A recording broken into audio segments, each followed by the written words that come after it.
Alright everybody, today I'm going to show you how you can create your own cinematic orange and teal vibe within Lightroom. This look will give your photos a filmic look, cinematic look, kind of moody, and it's one I like to use in my photos a lot, so if you're interested, stick around. Let's get into Lightroom. Everybody, today I want to go over how to make sort of like a stylized film preset within Lightroom. I have 3 images that we're going to go use. The first one is here. This here is a water droplet image I took in a local park. Second one is a picture of a Joshua tree. And the last one is a picture of this tree. So nothing too fancy, but these images have worked kind of well for what I want to illustrate here. So the first thing we're going to work off of this image. And I think I want to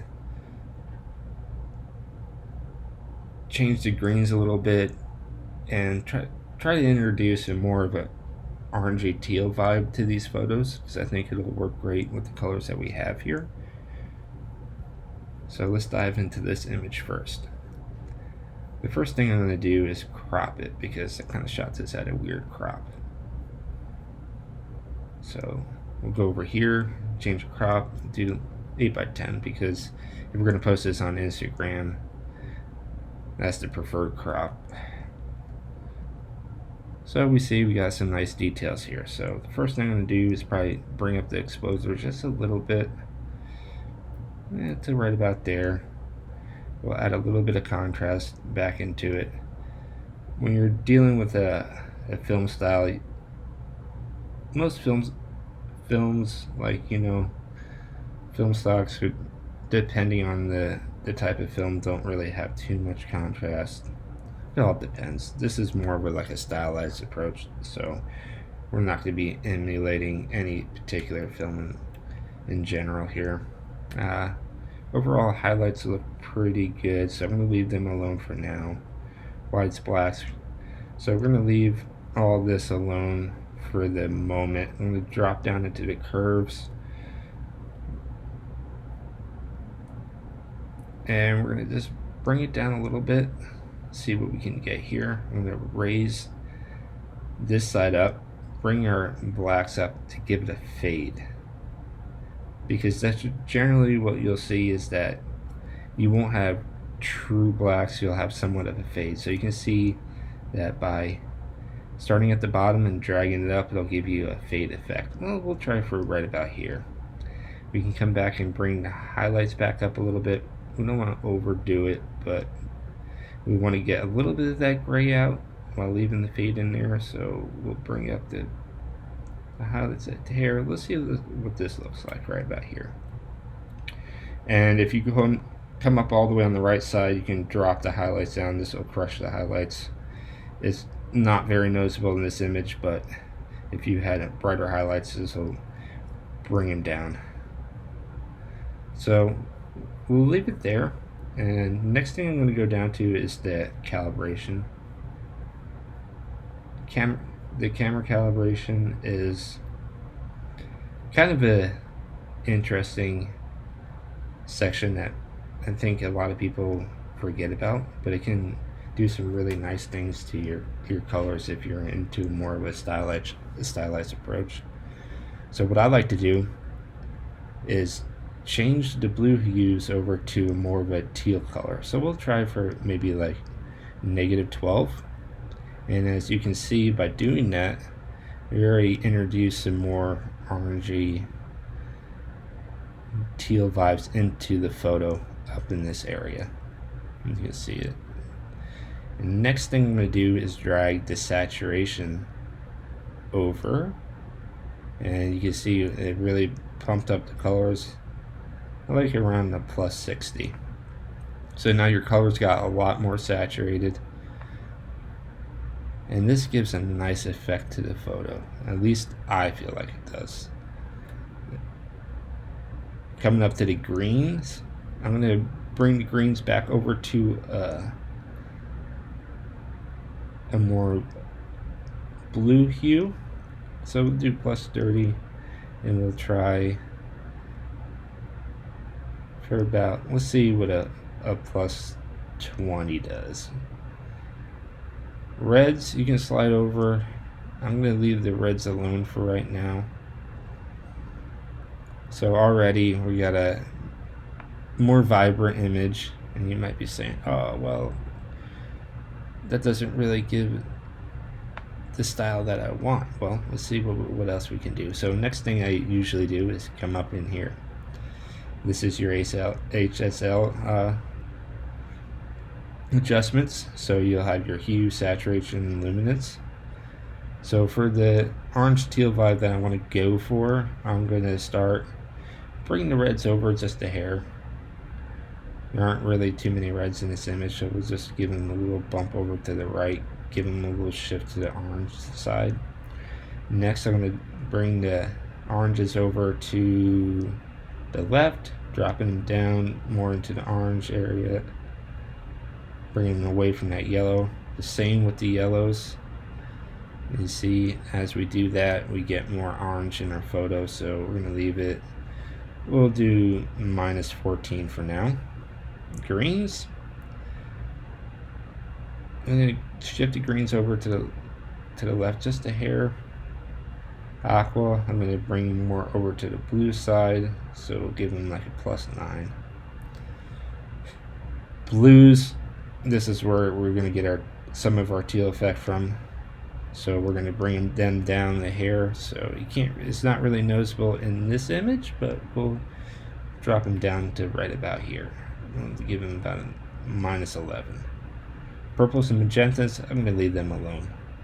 So saturation. I'm going to bring down the yellows just a hair. So -10. Greens, I prefer a little bit more of a muted green, so we're going to drop them down. You can see that desaturates the greens in our pine bristles right there. They're losing a little bit of color, and it makes them a little bit more stylized. That's kind of cool.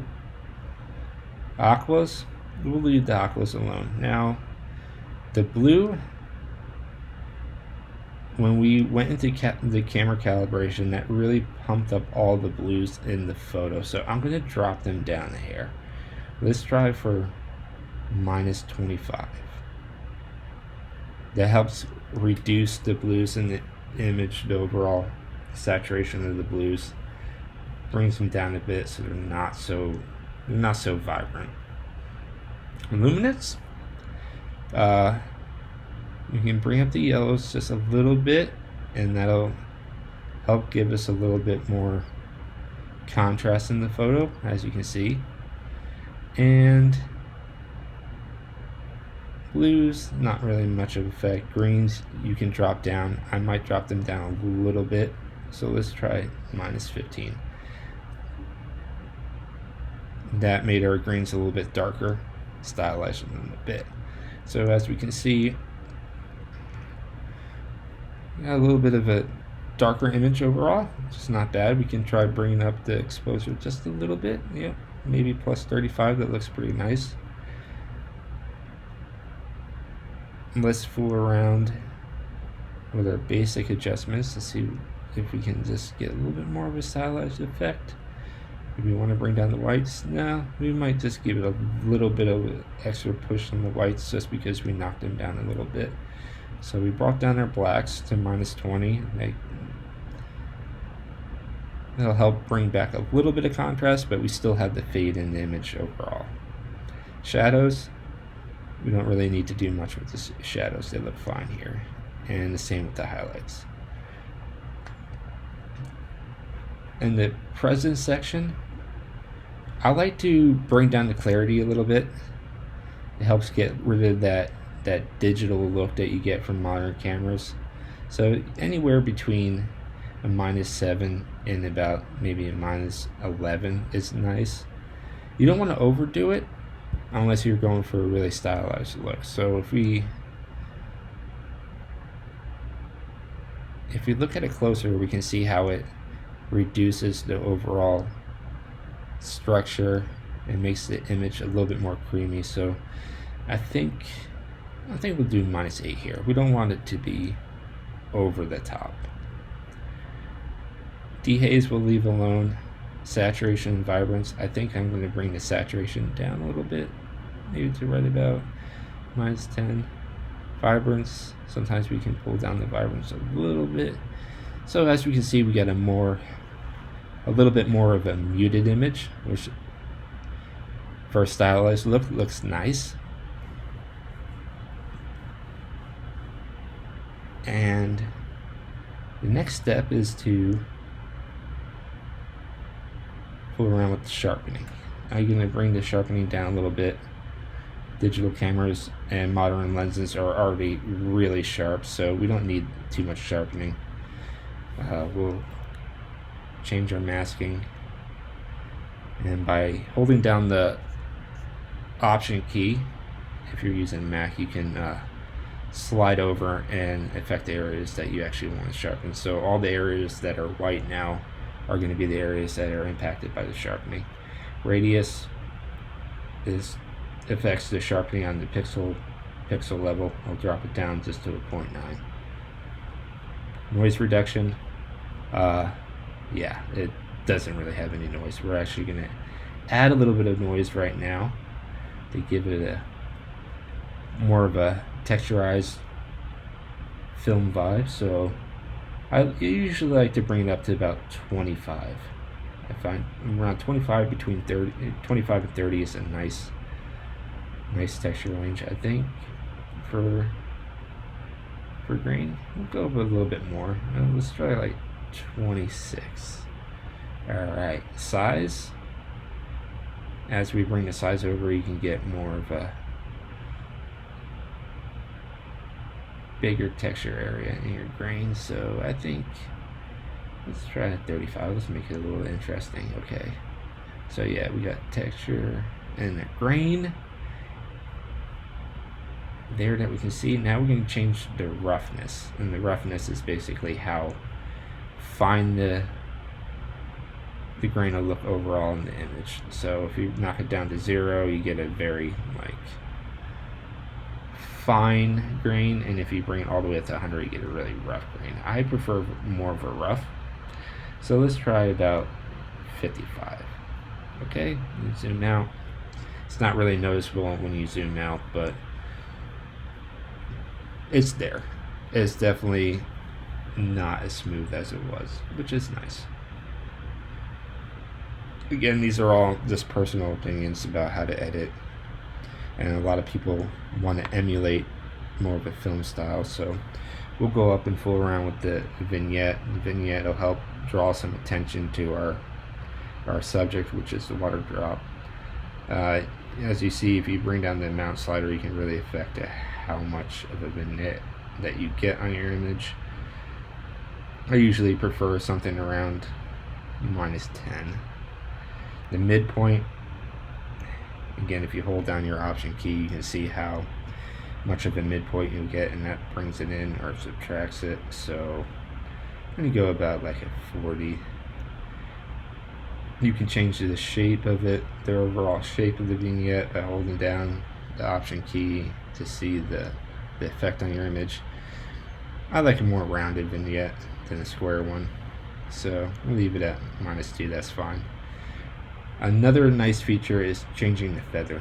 So the feather, again, if you hold down that Option key, you can see what it does, and it will smooth out that vignette. I like to bring it up, usually to about an 80, and that smooths out that edge that you get on your vignette. Highlights, this will allow you to bring back some of the highlights in your image. There isn't much here, so we're going to leave that alone. So I'm going to leave it at 10. So overall, this is our end result. Pretty happy with this. So let's go up and see if we change our white balance a little bit. We can bring it back down, maybe a little bit cooler. So something like right about there.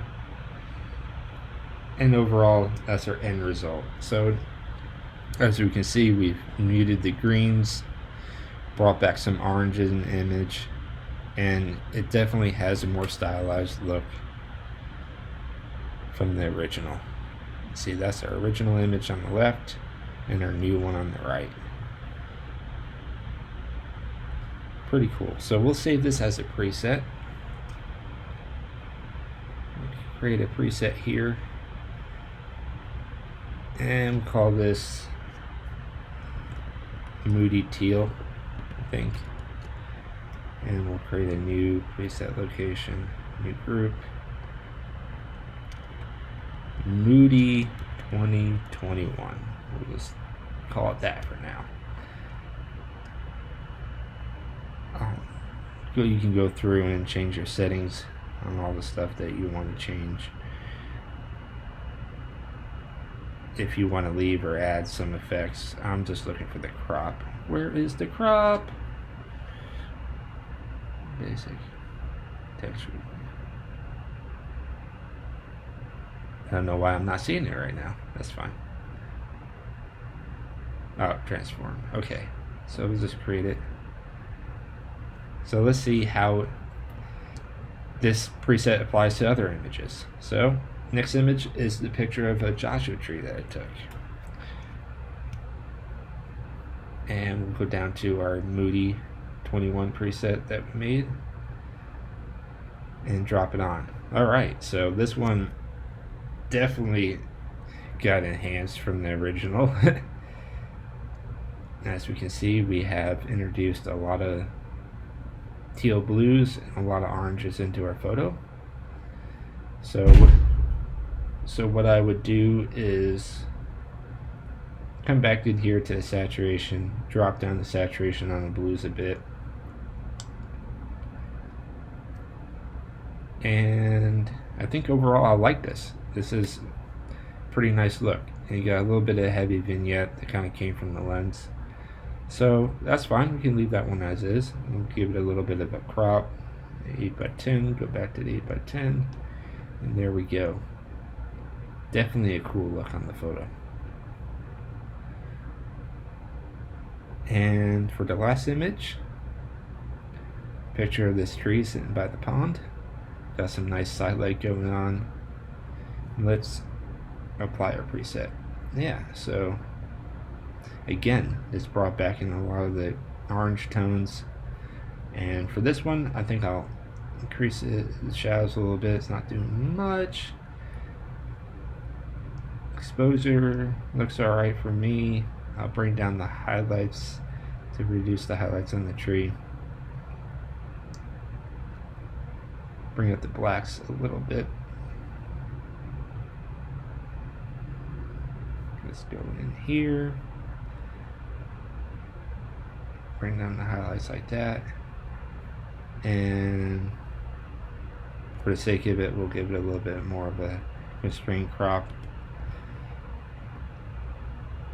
And yeah, overall that looks really cool. So you can see what we did here from the beginning. Depending on your image, you might want to change your temperature. Temperature is one of those areas that will greatly affect how your overall image looks when you apply presets. So in order to get these type of tones in your images, it is best to shoot at a little bit of a warmer temperature. I found that helps. So anywhere between about 5,500 and maybe about 6,000 at the most will help you get those tones.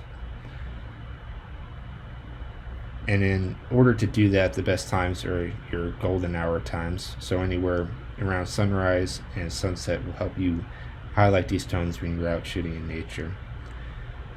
You go through your basic adjustments next, increase your exposure or decrease it depending.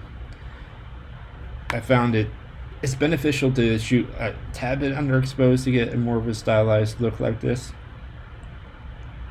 as you can see from my histogram. You can increase your shadows, your whites and your blacks depending on the image. We went over the clarity. Reduce that clarity a little bit. It'll give you that film vibe that you want.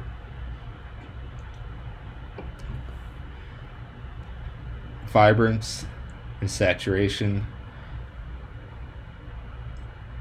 I would reduce them a little bit like I did. It'll give you a little bit of a more muted look in your photos.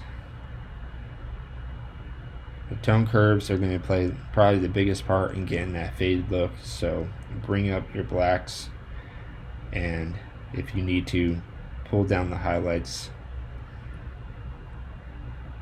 and you'll get that faded stylized look that you can see that is pretty popular on Instagram. Here's a look over of the color adjustments that I did, the saturation and the luminance. Coming down to sharpening, these were the sharpening areas that I adjusted. I left noise reduction alone. These are the vignetting amounts that I adjusted, and the grain. And finally, here's the look over of the calibration. So yeah, if you think this style was interesting to you, you can go ahead and copy the settings and try this out for your own. And try it out on your own images and see how you like it. And this can be a good starting point to create a sort of stylized film vibe in your photos. And I hope you found this helpful. Thank you. And I hope you found the techniques I showed you in Lightroom useful. And just remember, this is just one approach to countless others that you can use to get that orange and teal vibe. So the best thing you can do is just get into Lightroom and fool around with all the settings and sliders and see what they do for you. If you have any other questions about how I went about getting this technique, feel free to leave that in the comment. And also, if you want to see any other styles emulated in the future, feel free to leave those in the comments as well. And I hope you guys have a great day. Thanks for watching.